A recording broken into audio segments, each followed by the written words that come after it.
అందరికీ వ్యవసాయం అదే సాక్షి ఆశయం. వ్యవసాయ రంగ స్పెషల్ బులెటిన్ సాగుబడిలోకి స్వాగతం. సీతాఫలం ఈ పేరు వినగానే అందరి నోళ్లు ఊరతాయి. చలికాలంలో దొరికే సీతాఫలం రుచి అమోఘం. అత్యంత తీపిగల ఈ పండులో పోషకాలు పుష్కలం. తింటే రోగనిరోధక శక్తి పెరుగుతుంది. సీతాఫల చెట్టు ఆకులు తలనొప్పి, పంటి నొప్పి నివారణకు ఉపయోగపడుతుండగా పండులోని గింజలు తలలోని పేళ్ల నివారణకు మంచి మందులా పనిచేస్తాయి. అనేక ప్రయోజనాలు గల సీతాఫలం తోటలో 4 వెరైటీల ఫ్రూట్స్ సాగు చేసి సిరుల పంట తీస్తున్న రైతు సాజిద్పై పెద్దపల్లి నుంచి మా ప్రతినిధి విజేందర్ రెడ్డి అందిస్తున్న స్పెషల్ స్టోరీ. శీతాకాలంలో మన కళ్ల ముందు కదలాడే పండు సీతాఫలాలు. ఏటా అక్టోబర్ నుంచి డిసెంబర్ వరకు లభించే సీతాఫలాల్లో పోషకాలు పుష్కలం. ప్రకృతి సిద్ధమైన ఖనిజ లవణాలు, ఫ్రక్టోజ్, కార్బోహైడ్రేట్లు ఈ పండులు సమృద్ధిగా లభిస్తాయి.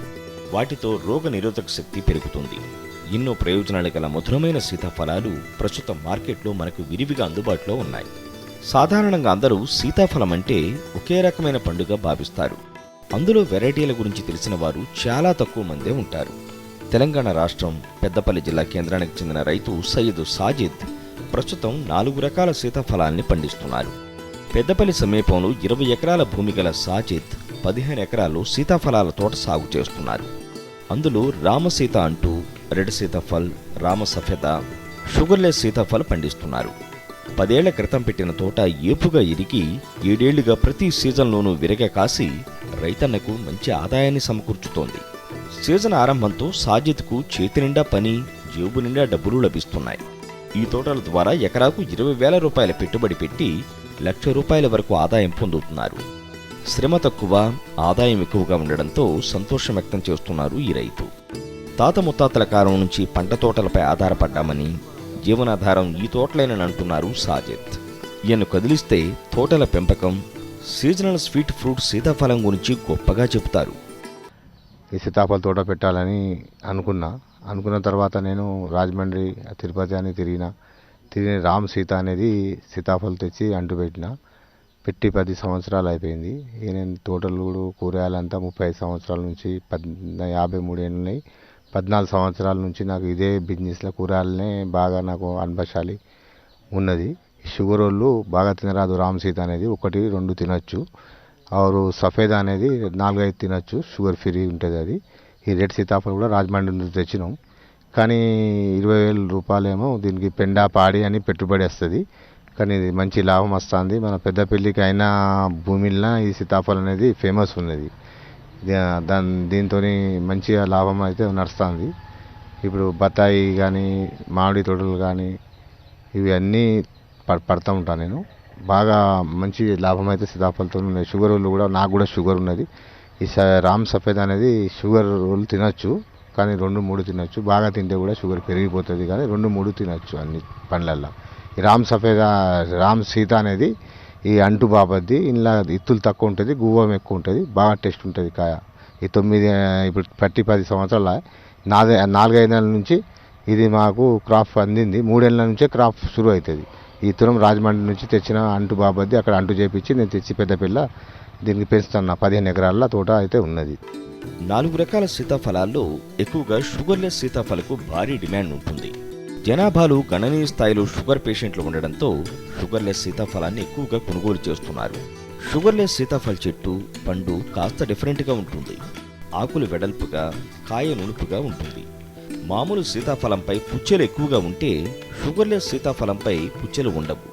కాయ మొత్తం నునుపుగా, వెన్నముద్దలా ఇట్టే గుర్తుపట్టేలా ఉంటాయి. ఇక రెడ్ సీతాఫల్ పైన ఎర్రని రంగులో, లోపల గుజ్జు తెల్లని రంగులో ఉంటుంది. కొత్తవారు ఎవరైనా రెడ్ సీతాఫలం చూస్తే చెడిపోయిన కాయలా భావిస్తారు. పైకి అలా కనిపిస్తుంది, కానీ దాన్ని తింటే రుచి మధురంగా ఉంటుంది. గింజలు తక్కువగా, గుజ్జు ఎక్కువగా ఉండడంతో ఇష్టంగా ప్రజలు తింటారని సాజిద్ అంటున్నారు. ఏటా 2 పంటలు తీయవచ్చని, శీతాకాలంలో వచ్చే పంటనే బాగుంటుందని తెలిపారు. వేసవిలో సైతం కాయ వచ్చినప్పటికీ దిగుబడి సరిగా ఉండదని, ఒకవేళ దిగుబడి ఉన్నా శీతాకాలంలో ఉన్నట్టు టేస్ట్ ఉండదని, అందుకే వేసవిలో వచ్చే క్రాప్ను పెద్దగా పట్టించుకోమంటున్నారు సాజిద్. ఈ సీతాఫలం అనేది సంవత్సరం 2 సార్లు పంట తీయచ్చు, కానీ అది ఎండాకాలం సైజు రాదు. మళ్ళీ ఎండకు సప్ప ఉంటుంది కాయ. ఈ వర్షాకాలం కాయ బాగా టేస్ట్ ఉంటుంది, కండ పెరుగుతుంది. ఈ ఎండాకాలం అనేది వస్తుంది, క్రాప్ తీయొచ్చు, హైబ్రిడ్ అంటులా తీయొచ్చు. ఇది మన అట్టి సీతాఫలం గుట్టల మీద అవి ఉన్నాయి, అవి ఒకటే క్రాప్ వస్తుంది. ఇది హైబ్రిడ్ అనేది నీళ్ళు కడితే 2 సైజు వస్తుంది, 2 ఖాతాలు వస్తుంది. కానీ దీనిది ఏమున్నదంటే అప్పుడు ఎండాకాలం కాయ సైజ్ చిన్నగా ఉంటుంది, సప్పగా ఉంటుంది. ఈ వర్షాకాలం కాయనే బరాబర్ దీనికి ఈ వర్షాకాలందే సీతాఫలం మంచిగా ఉంటుంది. మంచిగా ఎకరంకి 50 నుంచి 1,00,000 రూపాయలు ఆదాయం ఉంటుంది, క్రాప్ తీరు ఉంటుంది. అది అంటే ఇప్పుడు దీనికి డిమాండ్ ఎట్లా ఉంది మార్కెట్? ఆ డిమాండ్ నుంచి మనం 10 రూపాయలు 5 రూపాయల నుంచి కాయకు 40 రూపాయలు అమ్ముతాం ఒక పీస్కి. ఈ తోటకు నీటి వసతి గిట్ట ఎన్ని బావులు ఉన్నాయి, ఎట్లా నీళ్లు బావి ఉన్నది, నీళ్లు ఫుల్ నీళ్ళు ఉన్నాయి. నీళ్ళు ఉంటేనే ఇది హైబ్రిడ్కి మంచిగా ఉంటుంది. నీళ్ళతోనే కాయ, ఇది నీళ్ళు కట్టి కాయ తీస్తాం మనం. పాడి పెంట ఇస్తాం, దీన్ని మెయింటెనెన్స్ చేస్తాం, కుండీలు చేస్తాం, అన్నీ చేసి కాయ తీస్తాం. దీనికి మందులు ఏం వాడతారు? ఎక్కువ మందులు ఆడం, దానికి అవసరపడితే పొటాస్ వేస్తాం, లేకుంటే అటు పెండతోనే పండిస్తాం. పశువుల పేడ, పశు పేడే. దీనికి మందులు ఏం మందులు గిందులు యూరియా గిరియా వేస్తే సప్పబడుతుంది. పండు కాబట్టి ఆ మందులు సీతాఫలం పండు నచ్చది. సీతాఫలకు మందు వేస్తే ఏమవుతుంది, సప్పపడి కింద రాలిపోతుంది వర్షాలు పడితే. ఒక పేడ వేస్తాం దీనికి. సాజిద్ తోటలోని పండ్లకు స్థానికంగానే కాకుండా దేశ విదేశాల్లో మంచి గిరాకే ఉంది. ఈయన తన తోటలోని పండ్లను మార్కెట్కు తీసుకువెళ్లకుండానే తోట దగ్గర అమ్మకాలు జరిగిపోతున్నాయి. దేశ విదేశాల్లో ఉన్నవారికి పార్సిల్ చేస్తారు. ప్రస్తుతం సాజిద్ తోటలోని సీతాఫల్ దుబాయ్, సౌదీ, అమెరికా లాంటి దేశాలకు ఎగుమతి అవుతున్నాయి. ఈయన స్వయంగా ఎగుమతి చేయకుండా కొనుగోలు చేసిన వారు తమ బంధువులకు ప్రతి సీజన్లో ఇక్కడి నుంచే పంపిస్తారు. కొనుగోలు చేసిన కాయలు లేదా పండ్లను తోట వద్దనే అట్టపెట్టెలో ప్యాకింగ్ చేయించి పంపిస్తారు. ఒక్కసారి వచ్చిన వారు ఏటా తన తోట వద్దకొచ్చి కొనుగోలు చేస్తారని, దీంతో తనకు మార్కెట్కు వెళ్లాల్సిన అవసరం లేదని ఈయన అంటారు. కానీ బయట వాళ్ళు కూడా తింటారు. మన అమెరికా కానీ, సౌదీ కానీ, కరీంనగర్, హైదరాబాద్ అందరూ వచ్చి వరంగల్ కానీ ఎక్కడ కానీ పండ్లు తింటాడు. ఒక్కసారి తీసుకుపోతాను, 10 సార్లు వచ్చి కొనుక్కోపోతాను. ఇత్తులు తక్కువ ఉన్నది, గువ్వం ఎక్కువ ఉన్నది, బాగా టేస్ట్ ఉంటుంది కాయ. పిల్లలకు ఇక్కడ నుంచే అందరు తీసుకుపోతూ ఉంటారు. నాకు అందరు వాళ్ళే వచ్చి తీసుకుపోతారు. ఇప్పుడు నేను పెట్టి 9 సంవత్సరాలు ఆయా. 3 ఏళ్ళు నుంచి క్రాప్ నుంచి ఒక సంవత్సరం అందరికి ఏర్పడలేదు. 4వ సంవత్సరం నుంచి క్రాప్ బాగా అందింది. ఒక పండ్లు తినేటోళ్ళు మళ్ళీ షుగర్ వాళ్ళు కూడా తింటారు. 1-2 పండ్లు తినొచ్చు ఇది. కానీ ఇది మస్తు ఉంటుంది, అందులో ఎత్తులు తక్కువ ఉంటుంది, గువ్వం బాగుంటుంది. టేస్ట్ మళ్ళీ తిన్నోళ్ళు మళ్ళీ ఉరికేస్తారు. రోజు ఎన్ని పెట్టెలు పోతున్నాయి ఇక్కడికి? ఇక దాని లెక్క ఉంటుందా సార్, 50 కానీ 60 కానీ 100 పెట్టెలు కానీ. వాళ్ళు ఎంత అయ్యారు, ఒకరోజు గిరాక్ 10,000 అయింది, 20,000 అయింది, 30,000 అయింది. దాని అదృష్టం లెక్క గిరాక్ వస్తుంది ఉంటుంది. నెల 45 రోజులు, 2 నెలలు కూడా అయితే తక్కువ అవుతుంది. కానీ ఫస్ట్ మొదలైన సైజు కిలో నుంచి పావు కిలో దాకా ఉంటుంది కాయ. 5 రూపాయల నుంచి 40 రూపాయల దాకా అమ్ముతాం. 2 రూపాయల నుంచి 5, 10, 20, లాస్ట్కు 30 రూపాయలు, 20 రూపాయలు కాయ సైజు తోటి ధర అమ్ముతాను. అంటే రోజుకు మీకు ఎంత ఆదాయం వస్తుంది ఇప్పుడు? ఇక రోజు అంటే మొత్తం అందాజ అయితే ఎకరంకి మాకు 1,00,000 రూపాయలు ఆదాయం వస్తుంది. ఈ రోజు అంటే ఇక చెప్పిన 10,000 కానీ 20 కానీ దాని గిరాకు బట్టి పైసలు వస్తుంటాయి. రోజు సగటున 10,000 అయితే తక్కువ. 10,000, 20,000 అయితే 20,000 అయితే గ్యారంటీ రోజుకి వస్తాయి. రోజు 20,000 వస్తాయి. 45 రోజులు అట్లా వస్తాయి. 45,000 వస్తాయి. 45 రోజులు రోజు 20,000 దాదాపు వస్తాయి. 45 రోజులు మన 2 నెలలు కూడా వెళ్తుంది, పల్సగా వెళ్తుంది. 40 రోజులు అయితే జోరు వెళ్తుంది. ఈ పండ్ల తోటలు పెట్టడం వల్ల బాగానే లాభం ఉందంటారు. పండ్ల తోటలు అనేది బాగున్నది. మా పెద్ద తాతలతో పండ్ల తోటలతో బాగా లాభం ఉన్నది. మనం బతుకుడు గొప్ప కాదు, 10 మంది కూడా సాధినట్లయితే 20 మంది కూడా పని దొరుకుతుంది. ఇది కూరగాయలు సార్, అలా ఇది మన పత్తిలు గిత్తులు కానీ మిరప కానీ రోగం అని ఆ రోగం అని ఈ రోగంతో వస్తాయి పోతాయి మందులు. దీని మీద అదృష్టంలో పత్తిల ధరలు ఉంటే వస్తాయి, లేకుంటే రావు. ఇది ఏంటి అదృష్టం. ఇది మన పండ్ల తోటలు అయితే అందరికీ ఉపాయం చేస్తారు. ఆ సగం పోతే సగం కూడా పెట్టుబడి పోగా లాభం అయితే వస్తుంది. పండ్ల తోటలు ఎవరికి ముంచలే. సాజిద్ వ్యవసాయ క్షేత్రంలో సీతాఫలం తోటలతో పాటు బత్తాయి, సంత్ర, నిమ్మ, ఉసిరి పంటలు ఉన్నాయి. హైబ్రిడ్తో పాటు సాధారణంగా లభించే మొక్కలను ఇందులో పెంచుతున్నారు. సీజనల్లో పంటనందించే తోటలో అన్సీజన్లో అంతర పంటలు సాగు చేసి అదనపు ఆదాయం పొందుతున్నారు. సీతాఫలం, బత్తాయి, సంత్రా చెట్ల కింద తీగజాతి కూరగాయలు సాగు చేస్తున్నారు. కాకర, బీర, సొరకాయల మొక్కలు పండ్ల తోటల్లో పెట్టడంతో వాటికి పందిళ్లు వేసే అవసరం ఉండదని అంటున్నారు సాజిద్. తీగజాతి కూరగాయ పంటలు పండ్ల తోటల పైకి పాకి మంచి దిగుబడి ఇస్తుందని తెలిపారు. తోటలోనే కాకుండా మరో 2 ఎకరాల్లో ఒకే రకమైన కూరగాయల సాగు చేయకుండా మిక్సింగ్ క్రాప్ సాగు చేస్తున్నారు సాజిద్. వంకాయ 2 కలిపి సాగు చేశారు. ఒక పంట దెబ్బతిన్నా నష్టం లేకుండా రెండో పంట ఆదుకుంటుందని అంటున్నారు. పండ్ల తోటలతో పాటు కూరగాయల సాగుతో మంచి ఆదాయం పొందుతున్న సాజిద్ తన తోటల ద్వారా సీజన్లో దాదాపుగా 500 మందికి ఉపాధి కల్పిస్తున్నారు. ఈ తోట ఏం చేస్తామంటే దున్ని దానికి పొతం చేసి కుండలు వేసి ఎరువు పెండ వేసి దానికి మన్ను కప్పి ఉంచుతాం. ఉంచిన తర్వాత మళ్ళీ వర్షాకాలం రోని తగిలితేనే దానికి పూత ఇక అప్పటి నుంచి షురు అవుతుంది.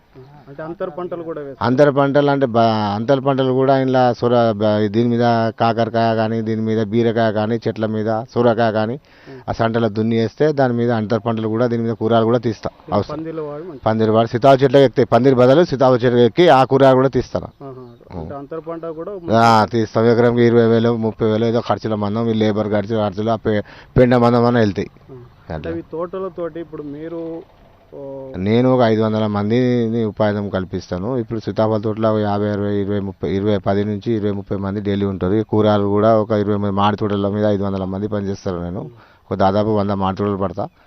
500 మంది నా దగ్గర పనిచేస్తారు. ఈ ఓన్లీ సీతాఫల తోటలో అయితే రోజు 20 మంది నాకు ఇక్కడ ఉపాధి కలుస్తారు. ఈ పండ్ల తోటలతో ఒక 500 మందికి ఉపాధి కూడా 500 రూపిస్తాను. మొత్తం లీజ్కి పట్టి మాటలు కూడా లీజ్కి పట్టి అందరికీ ఉపాధి కల్పిస్తాను. 500 మందిని ఉపాధిని కలుస్తాను.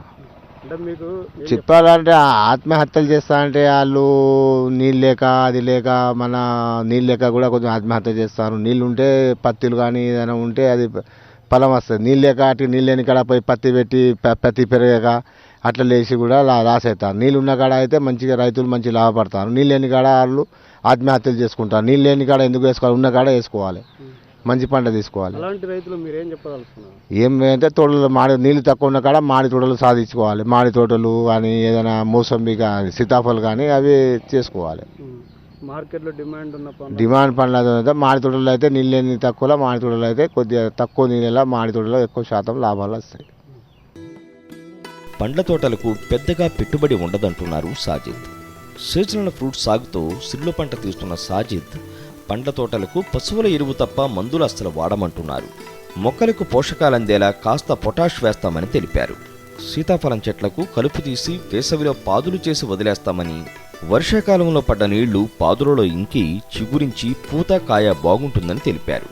పండ్ల చెట్లకు మందులు వాడితే టేస్ట్ ఉండదని, ప్రకృతి సిద్ధంగా లభించే పోషకాలు నశిస్తాయని పెద్దగా చదువుకోని సాజిద్ సైంటిస్టులా చెబుతున్నారు. నీళ్లు తక్కువగా ఉన్న రైతులు వరి, మొక్కజొన్న, పత్తి పంటలు వేసి నష్టపోవడం కంటే ఇలా పండ్ల తోటలను సాగు చేస్తే మంచి ప్రయోజనం ఉంటుందని అన్నదాతలకు సూచిస్తున్నారు సాజిద్.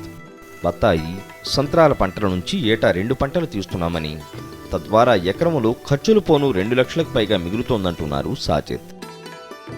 నేను 32 సంవత్సరాలతోని బత్తాయి సాగు చేస్తున్నాను. బత్తాయికి ఆదాయం ఏమున్నదంటే రంగాపురం అనేది బత్తాయి పెట్టుకోవాలి. ఎకరంకి 50,000 పెట్టుబడి పెడితే 2 లక్షలు 3 లక్షల దాకా కూడా వెళ్తుంది. దాని ధర చొప్పున మార్కెట్లో ఇప్పుడు 40 రూపాయలు ఉన్నదనుకో, ఒక 20 గుంటలకి 10 టన్నులు తీయచ్చు. ఒక ఎకరంకి 140 చెట్లు వస్తాయి. 140 చెట్లకు చెట్టు కింద 14 టన్నుల మాలు వెళ్తుంది. ఇక అదృష్టంలో మంచి పెట్టుబడి ఏం చేయకుంటే దాదాపు ఎకరంకి ఏం చేయకుంటే కూడా ఎకరంకి 50,000 60,000 వస్తాయి. నీళ్ళు లేక ఏమవుతుందంటే చెట్లు చచ్చిపోతాయి. మోసమ్మి లేక నీళ్ళు ఉన్న వాళ్ళు బత్తాయి తోటలు పెట్టుకోవాలి. మంచి లాభం ఉంది. పెట్టుకుంటే రంగాపురం పెట్టుకోవాలి. మళ్ళీ వర్షాకాలం ఒక పంట వస్తుంది.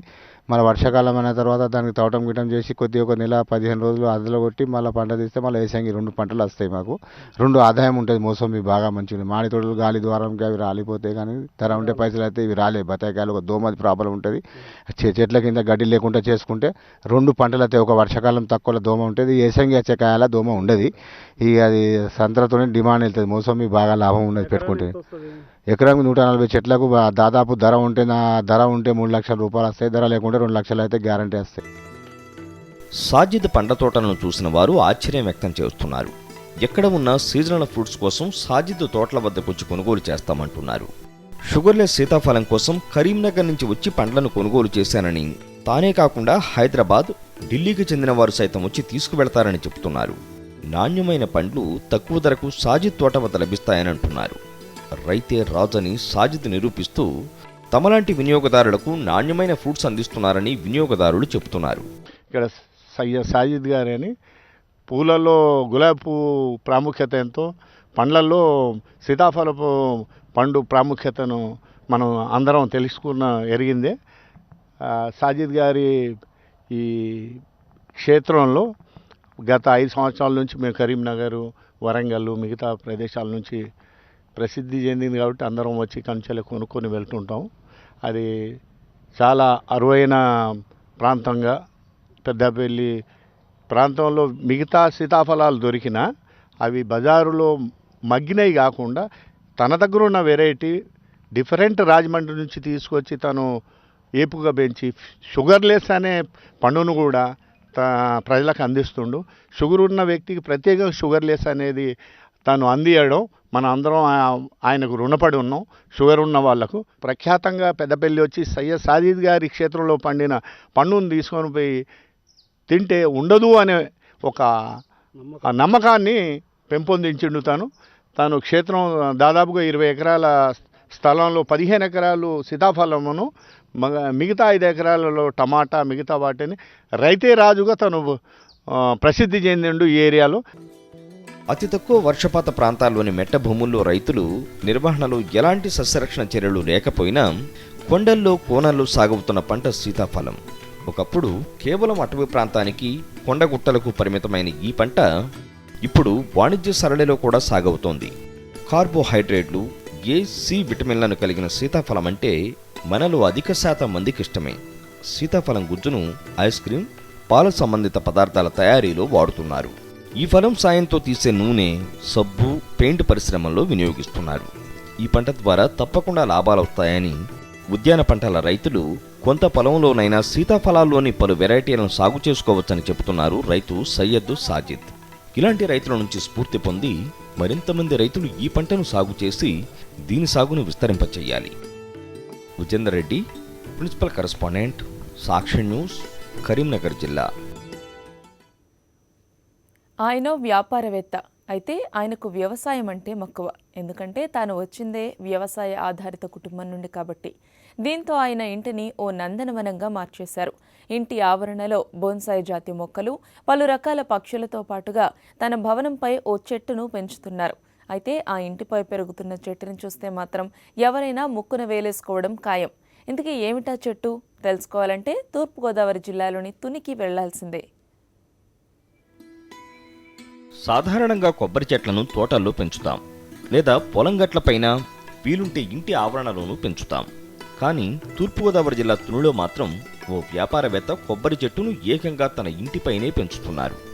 తుని రైల్వే స్టేషన్ వెనుక ఉన్న సీతారాంపురంకు చెందిన దెందుకూరి మురళీరాజు ఇలా డాబాపై కొబ్బరి చెట్టును పెంచుతూ అసాధ్యాన్ని సుసాధ్యం చేశారు. ఓసారి వ్యాపార నిమిత్తం మలేషియా వెళ్లిన మురళీరాజు తాను బస చేసిన హోటల్ పక్కన ఓ రెస్టారెంట్ను చూసి ఒకంత ఆశ్చర్యపోయారు. కారణం 8 అంతస్తుల ఎత్తు ఉన్న ఆ రెస్టారెంట్ పైన కొబ్బరి మొక్కలు పెంచడాన్ని చూసి మొదట్లో నమ్మలేకపోయారు. ఆ స్ఫూర్తితో ఈయన 4 ఏళ్ల క్రితం నిర్మించుకున్న ఇంటిపై సిమెంట్తో ప్రత్యేకంగా కుండీలను నిర్మించుకున్నారు. దాంట్లో కడియం నుంచి తెప్పించుకున్న హైబ్రిడ్ కొబ్బరి మొక్కను పెంచడం మొదలుపెట్టారు. అయితే కొబ్బరి మొక్కకు ఉప్పు సాంద్రత సరిగా లభించక ఇంకా కాపు కాయలేదు. దీంతో వ్యవసాయ అధికారుల సలహాతో మొక్క వద్ద ఉప్పు, ఎరువులను వేస్తున్నారు. మరో ఏడాదిలో ఈ కొబ్బరి మొక్కకు కాపు కాయవచ్చన్న ఆశాభావాన్ని మురళీరాజు వ్యక్తం చేస్తున్నారు. అది ఫస్ట్లో నేను ఫారిన్ కంట్రీ మలేషియా వెళ్ళినప్పుడు అక్కడ చూశానండి. మలేషియాలో వాళ్ళు ఒక 8 ఫ్లోర్లు బిల్డింగ్ పైన రెస్టారెంట్ పైన వాడు కొబ్బరి మొక్కలు పెంచుతున్నాడు. నేను ఎదురుకుండా ఆపోజిట్లో ఉండి ఆ హోటల్లో ఉండటం వల్ల నాకు అది విజువల్ కనబడింది క్లియర్గా. దీన్ని కొబ్బరి మొక్కలు ఎలా పెంచుతున్నారు ఏంటి అని చెప్పేసి అనుకుని ఒకసారి చూద్దామని చెప్పి ఆ హోటల్కి వెళ్ళి చూశాను. చూస్తే హోటల్లో ఏం చేశాడంటే వాడు స్లాబ్ మీద ఒక 9 అంగుళాలు పిల్లర్స్ వేసి ఆ పిల్లర్స్ మీద ఒక కుండీ కింద కట్టి దాని మీద పెంచుతున్నాడు. వాడు ఇంచుమించు 7-8 సంవత్సరాలు అయిందంట. అప్పటికే కొబ్బరి కాస్తుంది శుభ్రంగా కాపు అదని. అది చూసి మనం చేయొచ్చు కదా, అలాగా అసలు ఎందుకు చేయకూడదని చెప్పేసి మనం ప్లాన్ చేసుకుని నేను హౌస్ ఇది కన్స్ట్రక్షన్ చేసేటప్పుడు అది కింద ఇంజనీర్ గారిని అడిగి కింద నుంచి స్టంక్ తీసుకున్నాను. మా pillar to pillar into mark beams వేయమన్నాడు ఆయన. ఆ బీమ్స్ వేసిన తర్వాత మళ్ళీ దాన్ని స్లాబ్ మీద 9 అంగుళాల పిల్లర్స్ వేసి దాని మీద వేరే స్లాబ్ వేసి దాన్ని కుండీ కింద తయారు చేసి దాన్ని కట్టవలసి వచ్చింది. దాన్ని కుండీ తయారు చేసి మట్టి అది వేసి దాంట్లో కొబ్బరి మొక్కను పెంచుతున్నాను. కడిపిలంక నుంచి తీసుకొచ్చాను హైబ్రిడ్ మొక్క. ఇది యాక్చువల్గా ఏంటంటే 4వ సంవత్సరం కాపు రావాలి. ఇది కొద్దిగా 4 సంవత్సరాలు అయింది ఇప్పటికి. వచ్చే సంవత్సరం అయితే కాపుకి వస్తుందని అంటున్నారు. అంటే మట్టి తక్కువ ఉండటం వల్ల అది 1 సంవత్సరం ఎక్కువ తీసుకుంటుందని చెప్పేసి వాళ్ళు చెప్పారు. ఉప్పు ఒకటి మనకంటే భూమిలో ఉండటం వల్ల ఉప్పు సాయంత్రం దానికి తగ్గుతుంది. దీనికి ఉప్పు లేక అదే వాళ్ళు చెప్తే నేను ఉప్పు కూడా వేస్తున్నాను. అది డిఏపి వేస్తామండి. తర్వాత మనం పశువుల పెంట కూడా వేస్తూ ఉంటాను. అది తీసుకొచ్చి మెన్యూరింగ్ చేస్తూ ఉంటాం. దాని మీద కాపుకి అయితే అదే మొక్క అయితే బాగా బలంగానే వచ్చింది. అది కాపుకి ఇంకో సంవత్సరం టైం పడుతుంది అంటున్నారు. ఈ కొబ్బరి మొక్కతో పాటుగా ఇంకో ప్రత్యేకతను కూడా మురళీరాజు తన డాబాపై ఏర్పాటు చేశారు. అదే ఈ బొమ్మ కోతి. కొబ్బరి మొక్కకు రక్షణగా ఈ బొమ్మ కోతిని ఏర్పాటు చేశారు. సాధారణంగా తుని ప్రాంతంలో కోతుల బెడద ఎక్కువ. దీంతో కొబ్బరి మొక్కకు రక్షణ కోసం సిమెంటుతో ఈ బొమ్మను తయారు చేయించారు. మొదట్లో ఈ బొమ్మను చూసి కోతులు వచ్చేవి కావని, అయితే అది బొమ్మని తెలుసుకున్న తర్వాత కోతులు వచ్చేస్తున్నాయని నవ్వుతూ చెబుతారు మురళీరాజు. ఈ కోతి బొమ్మ అంటే మాకు తునిలో ఏమైందంటే కోతుల బెడద బాగా ఎక్కువగా ఉంది. అది ఉదయం సాయంత్రం కూడా ఈ కోతులు రావటం, మొక్కలు ఏం వేసినా సరే మొక్కలను పీకేయటం, వాటిని పాడు చేయటం, అదే కంటిన్యూ అదే జరుగుతుంది. నేను ఈ కోతి బొమ్మ పెట్టకముందు డాబా మీద చుట్టూ కూడా వల వేయించాను, ఆ కోతులు రాకుండా ఉండటం కోసం. ఆ వలను కూడా అవన్నీ శుభ్రంగా నోటితో పీకేసి అవి మళ్ళీ మామూలుగా వస్తుంటే అప్పుడు ఆలంబండ చూస్తే కోతులు రాకుండా ఉంటాయని చెప్పేసి ఎవరు అంటే ఆలంబండ బొమ్మ కూడా తయారు చేయించాను. తయారు చేస్తే అది ఒక వారం రోజులు 10 రోజులు బడిసి రాలేదు, కానీ తర్వాత వాటికి ఆటోమేటిక్గా అలవాటు అయిపోయి అవి కంటిన్యూ మళ్ళీ వస్తాం మొదలుపెట్టాయి. మురళీరాజు ఇంటిని బయట నుంచి చూస్తే ఓ నందనవనములా, లోపల చూస్తే ఆధ్యాత్మికత ఉట్టిపడేలా కనిపిస్తుంది. ఇంటి ఆవరణలో చిన్నపాటి కొలను ఏర్పాటు చేసి అందులో తామర ఆకులను పెంచుతున్నారు. అంతేకాదు, వివిధ రకాల బొన్సాయి మొక్కలను విదేశాల నుంచి తెప్పించి మరీ పెంచుతున్నారు. 2 అడుగుల ఎత్తు, ఏడాది పొడవునా కాపు కాసే మామిడిని కూడా ఈయన ఇంట్లో చూడవచ్చు. అలాగే 8 గజాల స్థలంలో నిర్మించిన షెడ్డులో పలు రకాల లవ్ బర్డ్స్, గోరింకలను పెంచుతున్నారు. ఇంటినే ప్రకృతిగా మలుచుకుంటే ఒంటికి ఎంతో ఆహ్లాదకరంగా ఉంటుందని మురళీరాజు అంటారు. అందుకే తాను వ్యాపారం చేస్తున్నప్పటికీ ఇంటికి రాగానే వీటి మధ్యనే కాసేపు కాలక్షేపం చేస్తానంటారు. అంటే బోన్సాయి రకాలు ఎక్కువ ఉన్నాయండి మన దగ్గర. ఫారెన్ ఇంపోర్టెడ్ మొక్కలు తీసుకొచ్చాను నేను. ఆ థాయిలాండ్ది మ్యాంగో ఒకటి ఉంది, అది మనకు ఉండటం 2 అడుగులు ఎత్తు ఉంటుంది. 2 అడుగుల ఎత్తులోనే అది కాపు కాస్తూ ఉంటుంది. 365 రోజులు కాయ ఉంటుంది, దానికి పూత వస్తూ ఉంటుంది కంటిన్యూషన్. అలాగే బోన్సాయిలో 2-3 రకాలు, పాండా బోన్సాయి అని, తర్వాత అల్జీరియా బోన్సాయి అని. అవంటే వాటి వయసు 20 సంవత్సరాల నుంచి 25 సంవత్సరాలు ఉంటుంది, కానీ హైట్ మాత్రం 15 అంగుళాలు 20 అంగుళాలు 2 అడుగుల లోపల ఉంటుంది మొక్క. అది చూస్తే దాని వయసు చూస్తే 20 సంవత్సరాలు 15 సంవత్సరాల వయసులో ఉన్న మొక్కలు ఉన్నాయి నా దగ్గర. మాకు వ్యవసాయం ఉందండి, వ్యవసాయం కొబ్బరి తోటలు అవి ఉన్నాయి, జీడి తోట ఉంది. అది మొక్కలను ఎలాగ పెంచుతాం, వ్యవసాయం ఉంది కదా, దాని మీద ఇంట్లో అంటే కొత్త ఇల్లు కట్టాం, గార్డెన్ చేద్దాం, ఉన్న ప్లేస్లో కొద్దిగా అందంగా తయారు చేసుకుందాం అని తక్కువ ప్లేస్లోనే మనం అలా ప్లాన్ చేసుకుని దీనివల్ల ఈ రకరకాల మొక్కలన్నీ తీసుకొచ్చి పెంచుతాం జరుగుతుంది. ఆహ్లాదంగా ఉంటుంది, వాతావరణం కూడా మంచిది, దాని ఆ గాలి వాతావరణం కూడా మనకు మంచిది కాబట్టి ఇంట్లో, కాబట్టి అది ఆక్సిజన్ బాగుంటుంది కాబట్టి దాని మీద మనం ఇష్టపడుతున్నాం అన్నది.